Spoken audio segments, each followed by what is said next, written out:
বাংলাদেশের রাজনীতিতে ফ্যাসিস্ট আওয়ামী লীগ, তাদের সহযোগী দোসর সিপিবি এবং যারা সচরাচর নিজেদেরকে মুক্তিযুদ্ধের পক্ষের শক্তি বলে দাবি করে, যেমন ধরেন সুলতানা কামাল চক্রবর্তী, মতি মাহফুজ, রেহমান সোবান, জাফর ইকবাল, ধ্বজভঙ্গ বুড়া, জেরাই খান পান্না, ফজু পাগলা, বিরানি আলম, মুরগি কবির, তারপরে ব্যাংক ডাকাত মুনতাসির মামুন ইত্যাদি ইত্যাদি ইত্যাদি, এরকম আরও অনেক আছে। এদের চেতনা ব্যবসার একটা মূল উপাদান বা বয়ান হইতেছে 1971 সালে পাকিস্তানি আর্মি 9 মাসে, মানে মার্চ থেকে ডিসেম্বর পর্যন্ত বাংলাদেশে একটা জেনোসাইড বা গণহত্যা করেছে এবং সেই জেনোসাইডে 30 লক্ষ মানুষ শহীদ হয়েছে।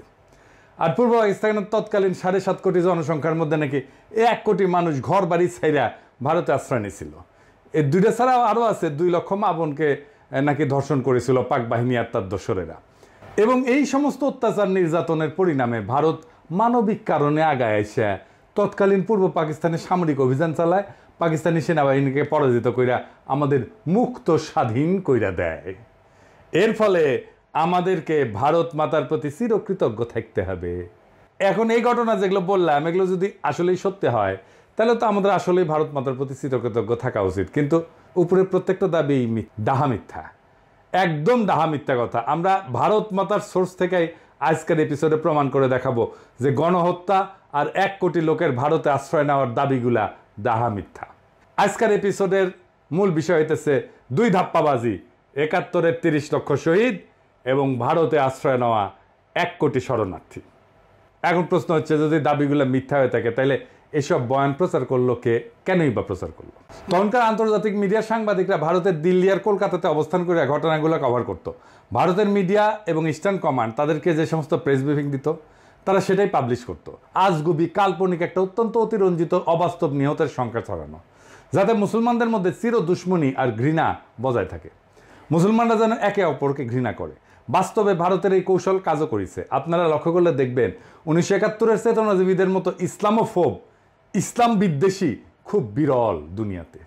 যতগুলো ইসলামোফোব আছে সব কয়টা শতকরা 100% ভারতের 5 দালাল এবং আওয়ামী লীগের 71-এর চেতনাজীবী। এরা সবসময় 30 লক্ষের জেনোসাইড, 1 কোটি শরণার্থী এইসব ব্যাপারে বয়ান টেনে না পরিবেশ ঘোলা করে সময় অসময়। আওয়ামী লীগের বাইসে থাকার অক্সিজেনে হইতেছে এই বয়ানগুলা। এই বয়ানগুলা দেশের মানুষের মন থেকে জয় বাংলা হয়ে গেলে আওয়ামী লীগও মানুষের মন থেকে কর্পূরের মতো উবে যাবে। আজকে এই 2টা বয়ানকে চিরতরে জয় বাংলা করে দেওয়া হবে ইনশাল্লাহ। প্রথমে আসি 1971-এর যুদ্ধের সময় ভারতে আশ্রয় নেওয়া শরণার্থীদের ব্যাপারে। দাবি করা হয় 1 কোটি মানুষ পাকিস্তানি বাহিনীর আক্রমণে ঘরবাড়ি ছেড়া ভারতের শরণার্থী শিবিরে আশ্রয় নিয়েছিল। তো আওয়ামী লীগের নেতারা কিন্তু শরণার্থী শিবিরে আশ্রয় নেয় নাই।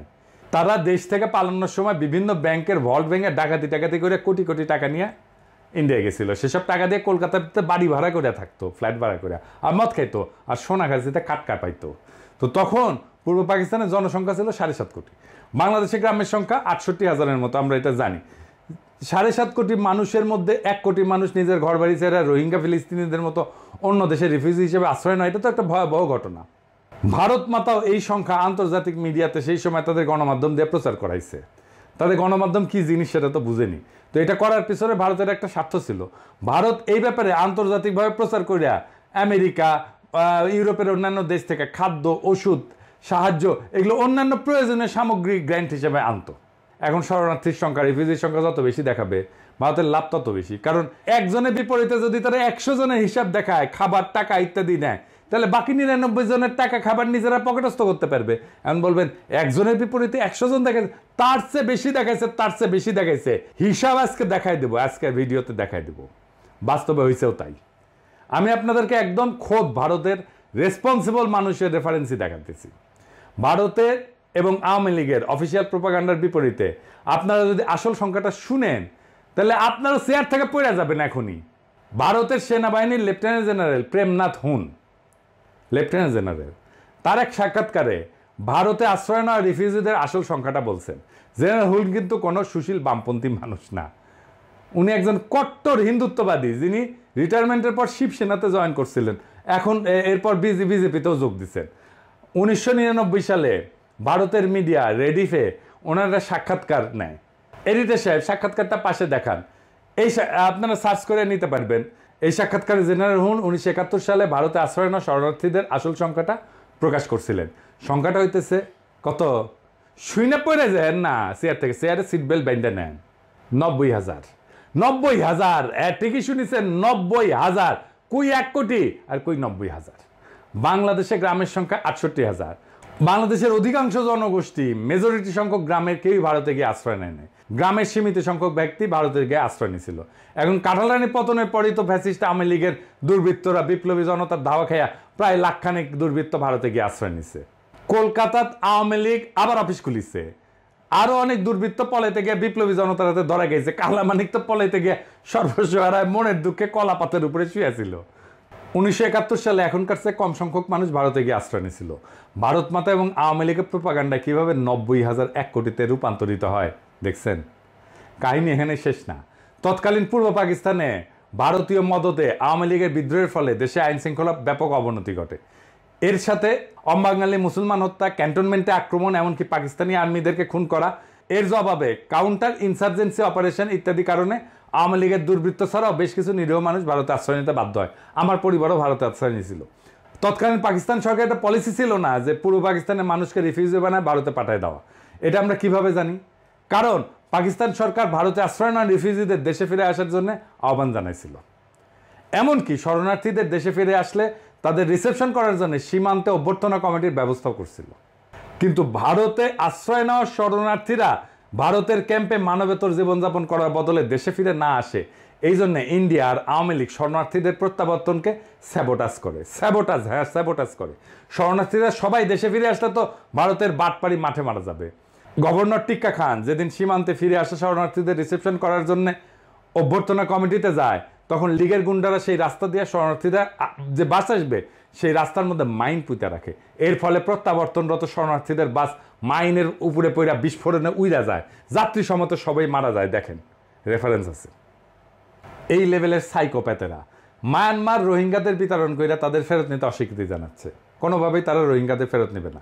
ইসরায়েলিরা ফিলিস্তিনিদেরকে বিতরণ করে তাদের ফিরে আসার সমস্ত পথ বন্ধ করে দিছে। ইসরায়েল কোনোভাবেই ফিলিস্তিনিদের রাইট টু রিটার্ন এটা অ্যাকনোলেজই করে না। পাকিস্তান সরকার এর ঠিক উল্টা পলিসি নিয়েছিল এবং ভারতে যাওয়া সমস্ত রিফিউজিকে দেশে ফিরে আসার আহ্বান জানায়। এমনকি সেপ্টেম্বর মাসে ইয়াহিয়া খান পূর্ব পাকিস্তানের সমস্ত বিদ্রোহীদের সাধারণ ক্ষমা ঘোষণা করে, যাতে তারা নির্ভয়ে দেশে ফিরে আসতে পারে। এইটা তো গেল ভারতের তথাকথিত 1 কোটি রিফিউজির কাহিনী। এইবার আসি দ্বিতীয় বিষয়ে, সবচেয়ে বড় বিষয়, 30 লাখ শহীদ। বিএনপি তাদের যে 31 দফা দিছে, সেখানে 22 নম্বর দফার এই ব্যাপারে তারা একটা প্রতিজ্ঞা করেছে। কি আছে সেখানে, আসেন দেখা যায়। অনেকগুলো দাবির মধ্যে এটা বলছে যে 71 সালে নিহত হওয়া মানুষের সংখ্যা এক্সটেন্সিভ সার্ভে করে বের করবে। তো এক্সটেন্সিভ সার্ভে কে করবে, কিভাবে করবে, সেটা পদ্ধতিগত স্বচ্ছতা কতটুকু থাকবে, এমস্ত ব্যাপারে একটু পরে আসতেছি। এর আগে 2015 সালের ডিসেম্বর মাসে বেগম খালেদা জিয়া এই ব্যাপারে একটা বক্তব্য দিয়েছিলেন। সেটা শুনে আওয়ামী লীগ আর সিপিবি বামদের মাথা খারাপ হয়ে গেছিল, চিল্লাপাল্লা শুরু করছিল। পারলে ওই দিনই খালেদা জিয়াকে জেলে নিয়ে যায়।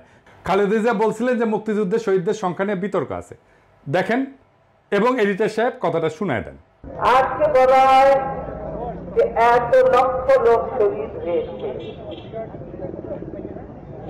এই জন্য অনেক বিতর্ক আছে যে আসলে কত শহীদ হয়েছে মুক্তিযুদ্ধের সময়, এটা নিয়েও বিতর্ক আছে, নানা বই চিন্তাবাদী। এখনো অনেকেই বলে, এমনকি যারা আওয়ামী লীগ বিরোধী তারাও বলে যে 71 সালে মুক্তিযুদ্ধ শেষে সোহরাওয়ার্দীর বডিগার্ড যখন 10 জানুয়ারি 9 মাস পশ্চিম পাকিস্তান থেকে বাংলাদেশে ফিরে আসে, তখন সে এক বিদেশি সাংবাদিককে নিহতের সংখ্যা 3 লাখ বলতে গিয়ে ইংরেজিতে ভুলে 3 মিলিয়ন বলে।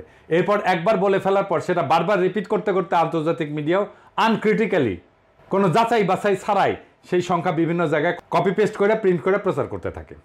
এখন এইটা সাংবাদিকতা পেশার একটা কমন বৈশিষ্ট্য যে সাংবাদিকরা এক জায়গায় পাবলিশ হওয়া রিপোর্ট কপি পেস্ট করে নিজেদের মধ্যে পাবলিশ করতে থাকে। আসল ইনভেস্টিগেটিভ সাংবাদিকরা ব্লাইন্ডলি কোনো রিপোর্ট কপি পেস্টের এই অভ্যাস ফলো করে না, সেই ব্যাপারে তদন্ত করে দেখে। এটা খালি বাংলাদেশে না, আমেরিকা সহ পাশ্চাত্যের মিডিয়াতেও হয়।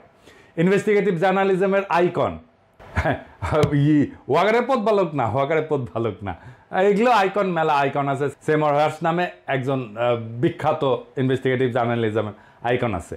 এ ব্যাপারে অনেক লিখছেন এবং তার গ্রাউন্ড ব্রেকিং সব ইনভেস্টিগেশন রিপোর্ট, যেগুলো সবগুলো মেজর নিউজ মিডিয়ায় আলসেমি করে কপি পেস্ট করে অসংখ্য বয়ানকে তথ্য প্রমাণ সহ রিপিউট করছে। এখন যারা বলে সোহরাওয়ার্দীর বডিগার্ড 3 লাখ বলতে গিয়ে 30 লাখ বলছে, তারা ওই 3 লাখ সংখ্যাটাই বা কোন সার্ভের ভিত্তিতে পাইছে?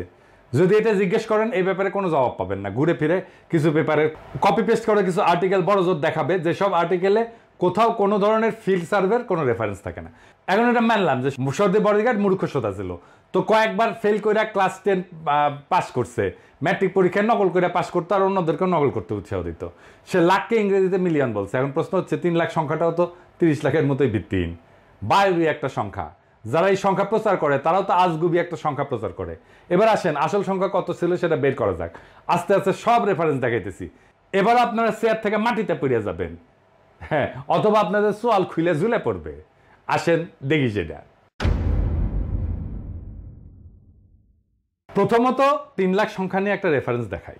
71 সাল নিয়ে সবচেয়ে বেশি স্কলারলি বই হইতেছে লিসন আর রোজের। বইয়ের নাম হইতেছে war and secession, Pakistan, India and the creation of Bangladesh. 1991 সালে পাবলিশ হয় বইটা। এখানে 2 জন লেখক এই বইতে দেশগুলোর সমস্ত অফিসিয়াল ডকুমেন্ট রিভিউ করছেন এবং 3 দেশের 71 সালে ভূমিকা রাখা সব গুরুত্বপূর্ণ ব্যক্তিদের ইন পার্সন সামনাসামনি সাক্ষাৎকার নিয়েছেন। এই সমস্ত তথ্য প্রমাণ তারা বিশ্লেষণ কইরা এই বইটা লিখছেন। এটা অত্যন্ত গুরুত্বপূর্ণ একটা প্রামাণ্য বই। এই বইয়ের লেখকেরা 71 সালে বাংলাদেশে যুদ্ধের নিয়ন্ত্রণ করা 2 জন অত্যন্ত সিনিয়র ভারতীয় সাক্ষাৎকার নিছেন, যেখানে তাদের জিজ্ঞেস করা হয় 71 সালে নিহত বাঙালির সংখ্যা কত।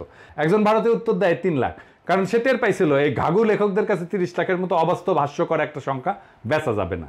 সে অন্য প্রচলিত সংখ্যা 3 লাখ বলে দেয় ফট কইরা। মজার ব্যাপার হচ্ছে ওই ভারতীয় যখন 3 লাখ বলে তার পাশে বসে থাকা আরেকজন ভারতীয় তার দিকে কটমট করে তাকায়, সংখ্যা বাড়ায় এটা বোঝানোর জন্য। এরপর প্রথম ভারতীয় এক ধাক্কায় তার সংখ্যা বাড়ায় 5 লাখ বলে ফেলে। মানে মাথায় যা আসে সেটাই ফসাদ করে কয়া দেয়। তো ইন্ডিয়ান প্রোপাগান্ডা কি মাল সেটা তো আজকাল জাতি ভালো করে বুঝছে। মেন স্ট্রিম মিডিয়াগুলো পর্যন্ত একটা ঘটনার ছবি আর একটা ঘটনার ছবিগুলো চালায় দেয়। এইখানে লেখক 2 জন সেই ঘটনার বিবরণ লিখছেন এবং মতামত দিচ্ছেন, এবং হতাহতের সংখ্যা যাই হোক, এর মধ্যে অনেক প্রশ্ন আছে, যেমন কতজন যুদ্ধ করতে গিয়ে মারা গেছে, কতজন বিহারি ছিল, অবাঙালি মুসলমান ছিল, এর মধ্যে কতজন পাকিস্তানি বাহিনীর হাতে, কতজন ভারতীয় বাহিনীর হাতে, কতজন মুক্তি বাহিনীর হাতে মারা গেছে, বা পাকিস্তানি বাহিনীর কতজন মারা গেছে, রাজাকার কতজন মারা গেছে। এইবার আসি ইনভেস্টিগেটিভ ফিল্ড সার্ভে নিয়ে। ইনভেস্টিগেশনের আগে কিছু জিনিস ক্লিয়ার করা জরুরি। অধিকাংশ বাঙালি, বিশেষ করে বাঙ্গু সুশীল প্রগতিশীল সামরিক ব্যাপারে একদম অজ্ঞ। এই জন্যই মুক্তিযুদ্ধ নিয়ে এত মিথ তৈরি করা গেছে। অজ্ঞ মানে একেবারে গণ্য মূর্খ সোদা। এমনকি যারা নিজেদেরকে ট্রেনিং প্রাপ্ত মুক্তিযোদ্ধা বলে দাবি করে তারা মূর্খ সোদা সামরিক ব্যাপারে। মুক্তিযুদ্ধের একদম সামরিক মিলিটারি বিশ্লেষণ আর অ্যানালাইসিস আমরা সামনের আর এক এপিসোডে করবো। এখন কইবা পারেন দাদা ট্রেনিং প্রাপ্ত মুক্তিযোদ্ধারা কিভাবে সামরিক ব্যাপারে অজ্ঞ হয়? তারা তো বড় বড় ডায়লগ মারে, অস্ত্র জমা দিয়েছি, ট্রেনিং জমা দেই নাই। তো অস্ত্র আর ট্রেনিং, পুলিশ বা সামরিক ব্যাকগ্রাউন্ড ছাড়া কাউরে অস্ত্র হাতে দেন? কেউ যদি চালাইতে পারে, ধরতে পারে ঠিক মতো, আমরা এসে কইয়েন। পুলিশ, মিলিটারি বা ইপিআর ব্যাকগ্রাউন্ডের মুক্তিযোদ্ধাদের বাইরে সকল মুক্তিযোদ্ধাদের যে কত বেইজ্জত করছি তার হিসাব নাই। আমার লগে বসাই দেন লাইভে, আমি আজকে চ্যালেঞ্জ দিতেছি, আমি প্রমাণ করে দিব ওই অস্ত্রই ধরে নাই। আমি ওদের কি জিজ্ঞাসা জানেন? কি অস্ত্র ইউজ করতেন, কত ক্যালিবারের বুলেট ইউজ করতেন, ব্যারেল লেংথ কত, ব্যারেল লেংথ কইতে পারলে জিজ্ঞাইতাম কি কামে ইউজ করতেন, অ্যাকশন কি, বোল্ট পাম্প না সেমি অটো না ফুল অটো, রেট অফ ফায়ার কত, ইফেক্টিভ রেঞ্জ কত, ম্যাগাজিন ক্যাপাসিটি কত, এখানে কাট হইয়া যাবে। আমার সাথে লাইভে আসেন। কোন মুক্তিযোদ্ধা বেড়া আছেন আমার সাথে লাইভে আসেন। বাংলাদেশের সব টিভি চ্যানেলকে বললাম আমার লাইভ প্রচার করবেন। কোন মুক্তিযোদ্ধা যার যে পুলিশ না, ইপিআর না, যে মিলিটারির ব্যাকগ্রাউন্ড নাই, যে সাধারণ মানুষ মুক্তিযুদ্ধ ট্রেনিং করে অস্ত্র জমা দেই নাই কইছে, ওরে নিয়ে আসেন আমার সামনে বসে দেন। অস্ত্র ধরে নাই ওটা আমি প্রমাণ করে দেবো। ইন্ডিয়া যাদেরকে কি ট্রেনিং দিছিল সেটা আমি ইন্ডিয়ান জেনারেলদের বই থেকে রেফারেন্স দিয়ে দেখাইতেছি। ইস্টার্ন কমান্ডের chief of staff general Jacob তার বইতে কি লিখছে দেখেন। উনি বলছেন যে একদম আনট্রেন্ড, সামরিক ব্যাপারে পরিচিতি নেই এরকম মানুষদের মুক্তিবাহিনীতে এনরোল করা হতো। এদেরকে প্রপার ট্রেনিং দিয়ে কার্যকর করতে কমপক্ষে 3 মাসের ট্রেনিং দেওয়া লাগতো। সেইখানে তাড়াহুড়া করে 3 থেকে 4 সপ্তাহে ভুগি ঝুঁকি কিছু ট্রেনিং দিয়ে ছেড়ে দেওয়া হতো। এর ফলে এদের কার্যকারিতা সীমাবদ্ধ ছিল। জেনারেল লক্ষ্মণ সিং, যিনি ইস্টার্ন ফ্রন্টের ডিভিশনাল কমান্ডার ছিলেন, উনিও একই কথা লিখেছেন। তার বইয়ের নাম victory in Bangladesh. Eastern commander general Lakshman Singh সরাসরি মুক্তিবাহিনীকে প্রোপাগান্ডার প্রেসে পাবলিশ হওয়া তাদের কার্যকলাপকে ফিকশনাল বলছে এই সমস্ত ইস্টার্ন কমান্ডার প্রোপাগান্ডা মেশিনের প্রচার। মুক্তিবাহিনীর মিত্ররাই তাদের নামে এইসব লেখে, এইসব কথা পাকিস্তানিরা লেখে নাই। আর আমাদের মুক্তিযুদ্ধের গল্প শোনান মিয়ারা। খোদ মুক্তিবাহিনীর ডেপুটি চিফ অফ স্টাফ একে খন্দকার তার বইয়ে হুবহু একই কথা লিখেছে। একে খন্দকারের এই বই লেখার পর আওয়ামী লীগ, জাফর ইকবাল, আনিসুল হকের পুচ্ছে আগুন লেগে গেছে। তার এডিট করতে হয়েছে, বই টেক্সট চেঞ্জ করতে হয়েছিল। 1971 সালের 18 সেপ্টেম্বর বিলাতের দ্য গার্ডিয়ান পত্রিকার একটা আর্টিকেল প্রকাশিত হয়, big brother goes to war. লেখক শাস্তিব্রত একজন ব্রিটিশ বংশোদ্ভূত ভারতীয় বাঙালি সাংবাদিক, যিনি ত্রিপুরাতে ভারতীয় ট্রেনিং শিবির ঘুরে দেখে এসে সেখানে মুক্তিবাহিনীর ট্রেনিং নিয়ে একটা রিপোর্ট করে। রিপোর্টে এটাও লেখা আছে এই রিপোর্ট যদি ভারত থেকে করতো তাকে ভারতে গ্রেপ্তার করতো। 19 সেপ্টেম্বর মাসে আগরতলাতে একটা ক্যাম্পে মুক্তিবাহিনীর ভলান্টিয়ারদের সাথে কথা বলে জানতে পারেন সেখানে 200 জনের ভলান্টিয়ারদের মধ্যে মাত্র 6 জনকে সামান্য কিছু ট্রেনিং দেওয়া হয়েছে এবং মাত্র 3 জন কোনো একটা অপারেশনে অংশ নিছে। সব অপারেশনে যেমন ব্রিজ ধ্বংস করে এরকম কাজে ইন্ডিয়ানরা কিন্তু নিজে করতো। আমি বলতেছি, লিখে দিচ্ছি, ইন্ডিয়ানরা নিজে করতো। মুক্তিবাহিনীর নিজেদের সদস্যদের মতে তারা বড় জোর একটা গ্রেনেড নিক্ষেপ করছে। এবার একটা মজার ভিডিও দেখেন মুক্তিবাহিনীর সাথে ভারতীয় ইনস্ট্রাক্টররা কিরকম ব্যবহার করতো। এদিকে সে দেখে দেন। এটাকে টানো, টানো, হ্যাঁ বাস বাস, টাইগার হাত, হ্যাঁ এর হচ্ছে দূরের দুশ্মনের জন্য, দূরের দুশ্মনের জন্য। কি হয়েছে? চলো শীষ লাগাও, ঠিক ঝোঁকো সামনে, জানে শত্রু, পিছনে শত্রু, জানে শত্রু, পিছনে শত্রু, বাঁ শত্রু, পিছনে শত্রু, জানে শত্রু, পিছনে শত্রু। এই হচ্ছে জাফর ইকবাল, হুমায়ুন আহমেদ, আনিসুল হকের তৈরি করা মিথিক্যাল মুক্তি বাহিনীর আসল হাল। আর এটা নিয়ে ফজু পাগলা ধ্বজভঙ্গ বুড়া জেরে খান পান্না এসব শোনা গেছেন মুক্তিযোদ্ধার মতো লাফালাফি। তা বাঙ্গু প্রগতিশীলরা যেহেতু সামরিক ব্যাপারে একদম লেজে গোবরে, এরা যেসব বয়ান বানায় সেগুলা কোনো reputable serious military scholar study করলে পাংচার করে দিতে পারবে এক মুহূর্তে। এবার আসেন আর একটা গুরুত্বপূর্ণ বিষয় নিয়ে আলাপ করি। 71 সালে যুদ্ধে ইস্টার্ন ফ্রন্টে পাকিস্তান আর্মির অর্ডার অফ ব্যাটেল কি ছিল? তাহলে কইবেন দাদা অর্ডার অফ ব্যাটেল কি? আমি এটা নিয়ে একটা সিরিয়াস বড় এপিসোড করেছি, আসিবে পরে, সেটা বুঝবেন মুক্তিযুদ্ধের অর্ডার অফ ব্যাটেল নিয়ে। আজকে সংক্ষেপে একটু আলাপ করি। অর্ডার অফ ব্যাটেল হইতেছে একটা যুদ্ধের দুই পক্ষের মধ্যে কার কয়টা ইউনিট অংশ নিয়েছে, কোন ইউনিট কীরকম, সেটার একটা লিস্টই, তালিকা আর কি। যেমন দ্বিতীয় বিশ্বযুদ্ধে 1941 সালে জার্মানি যখন সোভিয়েত ইউনিয়নে হামলা করে সেটার নাম দিয়েছিল অপারেশন বারবারোসা। সেই অপারেশন বারবারোসা ছিল ব্যাপক একটা অভিযান, মিলিটারি ইতিহাসের সবচেয়ে বড় অভিযানগুলোর মধ্যে একটা। সেইখানে জার্মান পক্ষে 141টা ডিভিশন অংশ নেয়।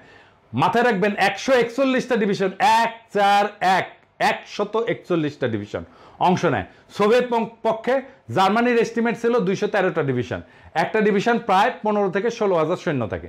1971 সালে ইস্টার্ন ফ্রন্টে পাকিস্তান আর্মির অর্ডার অফ ব্যাটেল কি ছিল জানেন? ডিভিশন ছিল কয়টা জানেন? তিনটা, মাত্র 3টা। 14 ডিভিশন, 16 ডিভিশন আর 9 ডিভিশন। 14 ডিভিশন আগে থেকেই ছিল, মার্চের শেষ দিকে এপ্রিল মাসে পশ্চিম পাকিস্তান থেকে অতিরিক্ত 16 আর 9 ডিভিশন আসে ইস্টার্ন ফ্রন্টে। এই দুইটা ডিভিশন তাদের ভারী অস্ত্র মানে ভারী কামান টামান এগুলো পশ্চিম পাকিস্তানে রেখে আসে। তারা খালি লাইট উইপন্স মানে হালকা অস্ত্র মোটর এগুলো নিয়ে আসে। সামরিক পরিভাষায় ইস্টার্ন ফ্রন্টে তো আসলে ওয়ার ছিল না, যুদ্ধ ছিল না, এটা ছিল কাউন্টার ইনসার্জেন্সি অপারেশন। ভারত মাতা 1984 সালে পাঞ্জাবে যে অপারেশন ব্লুস্টার করছে না, ওই যে শিখ মন্দির দখল করার সময়, এটাও কাউন্টার ইনসার্জেন্সি অপারেশন ছিল। সেখানে খালি এক অমৃতসরে স্বর্ণ মন্দিরে হামলা করতে ভারতীয় সেনাবাহিনীর 3টা ডিভিশন ব্যবহার করছিল। 60-এর দশকের শেষ আর 70 দশকে অ্যান্টি নকশাল অপারেশনে ভারতীয় আর্মির পুরা ইস্টার্ন কমান্ড, যেটা আসলে পাকিস্তানের সাথে যুদ্ধ করছে, সেটাকে ইউজ করেছিল। সেটাও একটা কাউন্টার ইনসার্জেন্সি অপারেশন ছিল। এছাড়া ইরাক আর আফগানিস্তান যুদ্ধের প্রথম পর্যায়ে শেষ হওয়ার পরে আমেরিকান বাহিনী কাউন্টার ইনসার্জেন্সি অপারেশনই করছিল ওইখানে। ভিয়েতনাম যুদ্ধ আমেরিকা মূলত কাউন্টার ইনসার্জেন্সি অপারেশন করছে। এখন দ্বিতীয় বিশ্বযুদ্ধের সময় জার্মানি যে ইহুদিদের বিরুদ্ধে হলোকাস্ট করেছিল না, সেখানে 1941 থেকে 1945 5 বছরে 60 লাখ ইহুদি মারা যায়। আমরা আগেই দেখেছি যে জার্মানরা খালি ইস্টার্ন ফ্রন্টেই 141টা ডিভিশন ডেপ্লয় করছিল অপারেশন বারবারোসাতে। ইউরোপের অন্য দেশগুলোতে জার্মানির আরও 60টা ডিভিশনের মতো সৈন্য ছিল। জার্মানরা সমগ্র ইউরোপ থেকে ইন্ডাস্ট্রিয়াল স্কেলে ইহুদিদের রেজিস্টার করে ট্রেনে করে নিয়ে এসে কনসেন্ট্রেশন ক্যাম্পে জড়ো কইরা সেখান থেকে বিশাল বিশাল গ্যাস চেম্বারে ঢুকায় ব্যাস আকারে ইহুদিদের মেয়েরা বিশাল ইন্ডাস্ট্রিয়াল ফার্নেসে তাদের মৃতদেহ পুড়ায় ফেলতো। জার্মানরা জাতি হিসেবে হাইলি এফিসিয়েন্ট জাতি। জার্মানি তখন প্রথম বিশ্বের একটা ইন্ডাস্ট্রিয়াল দেশ ছিল যাদের লজিস্টিক্যাল ক্যাপাবিলিটি ট্রিমেন্ডাস ছিল। এত মানুষ, সৈন্য, রসদ, এফিসিয়েন্সি মুভ করানো চারটেখানি কথা না, তাও এত এফিসিয়েন্ট ইন্ডাস্ট্রিয়াল একটা জাতি 5 বছরে শত শত ডিভিশন সৈন্য আর তাদের ট্রিমেন্ডাস ইন্ডাস্ট্রিয়াল লজিস্টিক্স ক্যাপাসিটি ব্যবহার করে সারা ইউরোপ খুঁজে খুঁজে মাত্র 60 লাখ ইহুদি মারতে পারলো। আর পাকিস্তানের মতো একটা তৃতীয় বিশ্বের দেশ মাত্র 9 মাসের কাউন্টার ইনসার্জেন্সি অপারেশনে মাত্র 3টা ডিভিশন ব্যবহার করিয়া কোনো বিশাল বিশাল গ্যাস চেম্বার ইন্ডাস্ট্রিয়াল চুল্লি ব্যবহার না করিয়া 30 লাখ লোক মাইরা ফেলাইলো এবং লুকায় ফেলাইলো। গাঞ্জা না খাইলে নাকি প্রগতিশীল হওয়া যায় না। তো গাঞ্জারের নৌকা কোন পাহাড়তলিতে নিছিল দেখেছেন? কেউ প্রশ্ন করে নাই, কেউ প্রশ্ন করে নাই, কাউরে প্রশ্ন করতে দেয় নাই। এরাই প্রগতিশীলতা, এরাই মুক্তিযুদ্ধের চেতনা। ওই মূর্খ সোদা বাঙ্গু প্রগতিশীলদের এই সমস্ত বয়ান শুনলে আসমানে উঠে যেতে ইচ্ছা করে। এবার আসি, তাহলে কি 71 সালের নিহতের সংখ্যা নিয়ে কোনো ইনভেস্টিগেটিভ জার্নালিজমের রিপোর্টই নাই? সৌভাগ্যক্রমে আছে, এবং সেই রিপোর্ট একদম রেফারেন্স ডিভাস্টেটিং একটা রিপোর্ট রে ভাই। হ্যাঁ, উইলিয়াম ড্রামন্ড, যিনি একজন বিখ্যাত আমেরিকান সাংবাদিক। এই ড্রামন্ড সাহেব এখনো বেঁচে আছেন, যে কেউ তার থেকে এটা ভেরিফাই করতে পারবেন। উনি ইউনিভার্সিটি অফ ক্যালিফোর্নিয়া বার্কলের প্রফেসর বর্তমানে। পেশাগত জীবনে লস অ্যাঞ্জেলস টাইমসের সাথে ছিলেন ডেমোক্রেট। প্রেসিডেন্ট জিমি কার্টারের সময় উনি অ্যাসোসিয়েট প্রেসের সেক্রেটারি ছিলেন। অত্যন্ত সম্মানিত, রেসপেক্টেড অ্যাকাডেমিশিয়ান এবং জার্নালিস্ট। 1972 সালের 6 জুন বিলাতের গার্ডিয়ান পত্রিকা ঢাকা থেকে পাঠানো ওনার সেই রিপোর্টটা ছাপে। রিপোর্টের নাম ছিল দ্য মিসিং মিলিয়ন্স। ড্রামন্ড যুদ্ধের পর বাংলাদেশের গ্রাম পর্যায়ে অসংখ্যবার ভ্রমণ কইরা গ্রামের মানুষজনের সাথে এই ব্যাপারে কথা বলেন। এছাড়া সরকারি বিভিন্ন মানুষের সাথেও ব্যক্তিগতভাবে কথা বলেন। উনি লিখছেন ইংরেজিতে, মাই judgement based on numerous trips around Bangladesh and extensive discussion with many people at the village level as well as in the government is that 3 million death figure is an exaggeration so gross as to be absurd. তার মানে উনি বলতেছেন যে আমি বিভিন্ন সরকারি লোক এবং গ্রামের লোকদের সাথে আলাপ সালাপ কইরা যেটা বুঝতে পারছি যে এই 30 লক্ষ নিহতের সংখ্যা এত বেশি বাড়ায় বলা যেটা এটা অসম্ভব এবং ভুয়া একটা সংখ্যা। এরপরে উনি মুজিবের নিহতের সংখ্যা নিয়ে একটা সার্ভের কথা প্রকাশ করেন। মুজিব 72 সালে দেশে এসে 30 লাখ নিহত বলার পর একটা সরকারি উদ্যোগ নিয়েছিলেন নিহতদের আসল সংখ্যা বের করার। স্বরাষ্ট্র মন্ত্রণালয়ের অধীনে দেশের তৎকালীন পুলিশের ইন্সপেক্টর জেনারেলকে দায়িত্ব দেওয়া হয় যে প্রত্যেক থানায় পুলিশের মাধ্যমে একটা রিপোর্ট পাঠাইতে। ওই থানায় 9 মাসে পাকিস্তান আর্মির হাতে নিহত মানুষের সংখ্যা কত এবং সেগুলো যোগ করে কত আসে। মুজিব সেই রিপোর্ট আসলে সংখ্যা দেখে স্বাভাবিকভাবেই সেটাকে ধামাচাপা দেয়। বিল ড্রামন্ড একদম সরকারের ভেতরের থেকে সেই রিপোর্ট দেখে সেটার সংখ্যা প্রকাশ করে। সংখ্যাটা কত? কত সংখ্যাটা? আসল সংখ্যা শুনলে ভিমরি খাইবেন না, চেয়ার থেকে পড়ে যাবেন এক্ষুনি। কত? 3 লাখ, 1 লাখ, 30,000, 10,000? না, কোনোটাই না। 2,000, 2,000, 2,000। জি হ্যাঁ, ঠিকই শুনেছেন, 2,000। এই রিপোর্টটা এখনো আছে, যে কেউ নিজের চোখে সেটা পড়ে নিতে পারেন, স্পষ্ট লেখা আছে। ইংরেজি যেহেতু কইছে সেহেতু ঠিকই কইছে। Since the 3rd week of March when the Inspector General's office in Bangladesh Home Ministry began its field investigations, there have been about 2,000 complaints from citizens about death at the hand of Pakistani army. তার মানে সারা বাংলাদেশে পুলিশের কাছে পাকিস্তানি আর্মির হাতে মারা গেছে এরকম অভিযোগ জমা পড়ছিল মাত্র 2,000 জনের। ড্রামন্ড এখনো বেঁচে আছেন, তার থেকে এটা কনফার্ম করতে পারবেন। এখন তাইলে আমাদের করণীয় কি? কিভাবে আমরা আজকে বর্তমানে একটা ডিটেল কম্প্রিহেন্সিভ ফিল্ড সার্ভে করে এই ব্যাপারে চিরতরে মীমাংসা করে আওয়ামী লীগের জন্মের মতো জয় বাংলা করতে পারি? প্রথমে আমাদের বের করতে হবে দেশের 68,000 গ্রামে জনপদের মধ্যে কোথায় কোথায় পাকিস্তানি আর্মির বেস ক্যাম্প ছিল। এটার সংখ্যা খুব বেশি হওয়া কথা না। পাকিস্তানি মাত্র 3টা ডিভিশন সৈন্য দেশে কাউন্টার ইনসার্জেন্সি অপারেশনে ছিল। এরপরে বের করতে হবে 9 মাসে পাকিস্তান আর্মি দেশে কয়টা গ্রামে কখন কবে রেড দিছে। পাকিস্তানও এই ব্যাপারে আমাদেরকে হেল্প করতে পারে, চাইলে তারা করবে। আমরা দরকার হলে ক্রস চেক করে নেব কতজন সৈন্য সেই রেডে অংশ নিছে। সেটা কি একটা স্কোয়াড মানে 9 থেকে 10 জনের ইউনিট ছিল, নাকি একটা প্লাটুন ছিল মানে 30 থেকে 35 জনের? কতক্ষণ ছিল, কতজনকে ওই গ্রামে গুলি করে মারছে, তাদের অ্যামিনেশনের হিসাবপত্র আছে কিনা, কতগুলো অ্যামিনেশন খরচ হয়েছে। এইসব ব্যাপার বের করা তো খুব কঠিন কোনো কাজ না, কারণ বাংলাদেশের মতো ঘন পরিচিতিপূর্ণ ভূখণ্ডে একটা গ্রামে আর্মি অপারেশন চালায় কিছু মানুষ মেরে চলে যাওয়ার পর বাকি সবাই ফিরে এসে নিহতদের দাফন কাফন করতো। হিন্দু হইলে লাশ সনাতন রীতিতে সৎকার করতো। আই উইটনেস এবং সার্ভাইভারদের কাছ থেকে একদম পিন পয়েন্ট নিহতের সংখ্যা নিয়ে 9 মাসে সবগুলো এলাকার নামের পাশে নিহতের সংখ্যা লিখে যোগ করে মোট সংখ্যা বের করা খুব কঠিন কিছু কাজ কি না, করো না। কিন্তু এটা করবে না কেন? কারণ এই যে ফাপড় নেওয়া এটা তো ফাঁস হয়ে যাবে, মিথ্যা কথা ফাঁস হয়ে যাবে। এই কাজ এখনো করা সম্ভব, কারণ 71 সালে জীবিত প্রাপ্তবয়স্ক বহু মানুষ এখনো জীবিত আছে। এরকম রেড প্রত্যেক গ্রামে তো হয় নাই। দেশে 68,000 গ্রামের মধ্যে অতি অল্প সংখ্যক গ্রামেই হয়েছে। তার উপরে এক গ্রামে বড় জোর একবার কি 2বার এরকম রেড হয়েছে। পুরো ব্যাপারটায় একটা ক্রোনোলজিক্যাল রিকনস্ট্রাকশন করতে হবে। ক্রোনোলজিক্যাল রিকনস্ট্রাকশন মানে দিন সময় সপ্তাহ অনুযায়ী পুরো 9 মাসের ঘটনাকে রিকনস্ট্রাক্ট করা এইভাবে সম্ভব। এটা করা হইলে কমন সেন্স আর ইনভেস্টিগেটিভ সব রিপোর্ট অনুসারে পাকিস্তান আর্মির কাউন্টার ইনসার্জেন্সির আসলে নিহতের সংখ্যা কয়েক হাজারে নেমে আসবে, আমি শিওর। এরপর সেই তদন্ত খালি বাঙালি না, ভারতীয় আওয়ামী সন্ত্রাসীরাতে যত অবাঙালি মুসলমান মারা গেছে তার পুঙ্খানুপুঙ্খ তদন্ত করে সেটাও বের করতে হবে। দুটো সংখ্যায় কম্পেয়ার করে ঠিক করা হবে কে আগে কার কাছে মাপ চাইবে। এই তদন্ত শেষ হওয়ার আগে কেউ কারো কাছে ক্ষমা চাওয়ার প্রশ্নই ওঠে না। পররাষ্ট্র সচিব জসিম খুব লাফাইছিল পাকিস্তানের ক্ষমা চাওয়া নিয়ে, আবার পাকিস্তানের টিম আসতেছে, এবার ক্ষমা চাওয়া বালসাল এই আলাপ যে তুলবে না তার পাশার ফালস আমরা সব উঠায় ফেলা হবে। যদি বেশি ফালাফালি করে বাটাম একেবারে খুলে ফেলাম এবার, যদি কেউ এই আলাপটা তোলে। একবার যদি মুক্তিযুদ্ধের চেতনার কুর করে নিয়ে ওঠে তাদের, ভারত মাতা আওয়ামী লীগ আর তাদের বয়ান নতুন বাংলাদেশের ইতিহাসে আস্থা করে নিক্ষেপিত হবে। নতুন বাংলাদেশকে এই সত্যভিত্তিক ইতিহাসেই শক্তি দেবে, যেখানে মিথ্যার স্থান হবে না, আর সত্যের উপরে জনগণের আস্থা হবে আগ্রাসন প্রতিরোধের সবচেয়ে বড় অস্ত্র। ইনশাআল্লাহ জয় হবে সত্যের, আর ইতিহাস লেখা হবে। এই প্রজন্ম মিথ্যার শিকল ভেঙে সত্যকে মুক্ত করছিল, আবার সেই সত্যকে সে মুক্ত করবে। ইনকিলাব জিন্দাবাদ।